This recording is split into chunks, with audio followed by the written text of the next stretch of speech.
Hello दोस्तों, बहुत बहुत स्वागत है आपका अपने चैनल अमर चिकित्सा में। मैं डॉक्टर अमरनाथ। आज हम बात करने वाले हैं पीई या प्रीमेच्योर इजैकुलेशन या शीघ्र पतन, जिसको कॉमनली हम कहते हैं, उसके बारे में आपको जानकारी देना चाह रहा हूँ। शीघ्र पतन से तात्पर्य है, या लोग जिसको समझते हैं कि वीर्य का सेक्स में बड़ी जल्दी निकल जाना। यदि हम साइंटिफिकली कहें तो जिनका सेक्स करने में अंदर डालने से पहले ही, योनि में अंदर डालने से पहले या डालने के कुछ ही सेकंड में, 10, 15, 20, 30 सेकंड में या कुछ स्ट्रोक्स लगाने में ही जिनका वीर्य निकल जाता है और लिंग का तनाव खत्म हो जाता है, उसको हम शीघ्र पतन या प्रीमेच्योर इजैकुलेशन कहते हैं। लेकिन हमारे पास आने वाले 90% लोगों में एक्चुअल बीमारी के मुकाबले शीघ्र पतन उन लोगों का वह होता है कि उनकी एक्सपेक्टेशन से कम जल्दी हो जाना। और उनकी एक्सपेक्टेशंस कहाँ से बनती हैं? बीएफ को देखकर, ब्लू फिल्म्स देखकर या दोस्तों से बात कर कर। सारे दोस्त टींग मारते हैं, तो किसी से भी बात करो तो 10-15 मिनट से कम तो कोई बताता नहीं है। और बीएफ में देखते हैं तो आधा घंटा, 1 घंटा तक सब लोग अपना मजे लेते हैं। तो हमारी एक्सपेक्टेशन जब आधा घंटा, 15 मिनट, 20 मिनट की होती है, तो जो नॉर्मल टाइम जो 1-2 मिनट का होता है या 2-3 मिनट का होता है, वो सबको अपना शीघ्र पतन लगता है। तो शीघ्र पतन एक्चुअली में होने की जगह लोगों का ओवर एक्सपेक्टेशन ज्यादा परेशान करता है। और ओवर एक्सपेक्टेशन के सोर्स दोस्त और ब्लू फिल्म्स। तो शीघ्र पतन वास्तविक रूप से 90% लोग जो हमारे पास आते हैं, वो वास्तविक रूप से शीघ्र पतन ना होकर वो उम्मीद से अधिक इच्छा रखने वाले होते हैं।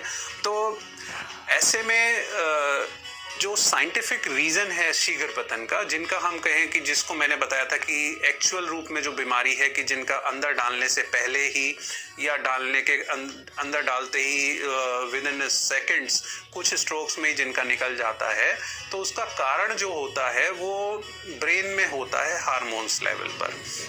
तो ब्रेन में जो अलग अलग सेल्स होते हैं, उनके बीच में जब इलेक्ट्रिक करंट जब प्रवाहित होता है, तो एक सेल से दूसरे सेल्स के बीच में जो कंडक्शन होता है, वो कुछ केमिकल्स और कुछ हार्मोन्स ब्रेन में रिलीज होते हैं और वो अगली सेल्स पर जाते हैं, और जो एक्स्ट्रा हार्मोन्स होते हैं वो पहली सेल्स अपने आप वापस खींच लेती है। तो ये एक्टिविटी जब बहुत जल्दी हो जाती है ब्रेन में कि वो हार्मोन्स दोबारा पहली सेल्स वापस ले लेती है, तो उस केसेस में देखा गया है यह एक कारण होता है शीघ्र पतन का। और इसको कुछ दवाइयों से हम इसको डिले करा जा सकता है और इसको हम दवाई देकर शीघ्र पतन की समस्या का समाधान किया जा सकता है।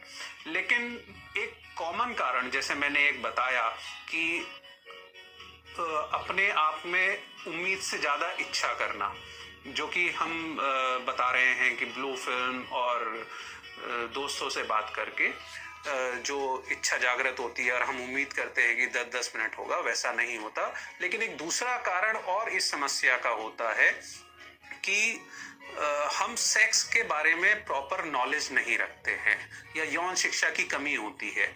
होता क्या है कि जब एक कपल में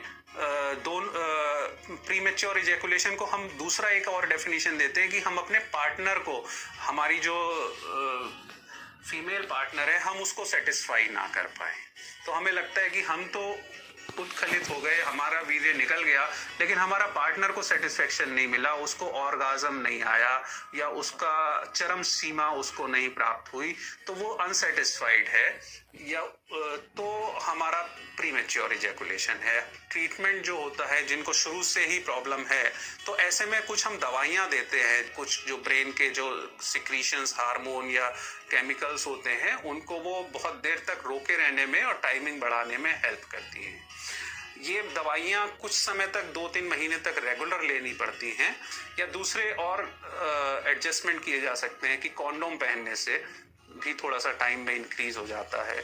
सेकंड थिंग, कुछ कॉन्डोम्स आते हैं जो कि कुछ एक्स्ट्रा टाइम या लॉन्ग ड्यूरेशन, लॉन्ग लास्ट, इन सब नामों से जो मिलते हैं, उसमें कुछ मेडिकेशन लगी होती है कॉन्डोम में, और उससे थोड़ा सा टाइम बढ़ाया जा सकता है। शीघ्र पतन में एक चीज और मैं बताना चाहूंगा कि शीघ्र पतन तनाव में कमी के साथ भी थोड़ा सा रहता है। लोग डॉक्टर के पास जाते हैं शीघ्र पतन के लिए, लेकिन जब हम ज़्यादा डिटेल में पूछते हैं या नहीं भी पूछते हैं तो साथ में जो हम मेडिसिन देते हैं तो थोड़ा सा लिंग के तनाव को बेटर करने की जब मेडिसिन भी साथ में देते हैं तो उसमें रिजल्ट्स हमें अच्छे मिलते हैं। तो शीघ्र पतन के साथ देखा गया है कि कहीं ना कहीं जब वो जो व्यक्ति हमारे पास आ रहा है शीघ्र पतन से, तो उसको वो जब वो बीमार होता है तो उसका इरेक्शन भी थोड़ा डाउन हो जाता है, भले ही वो मानसिक रूप से हो या वाकई में शारीरिक कोई कमी हो। तो ऐसे में दोनों ही समस्याओं को शुरू में हमें ट्रीट करना पड़ता है कि तनाव को भी बढ़ाना पड़ता है और समय को भी बढ़ाना पड़ता है। अगर आपने अभी तक मेरा चैनल सब्सक्राइब नहीं किया है तो चैनल सब्सक्राइब कर लें। आपको अगला वीडियो किस टॉपिक के बारे में चाहिए हमें कमेंट करें और लाइक करें, शेयर करें। Thank you.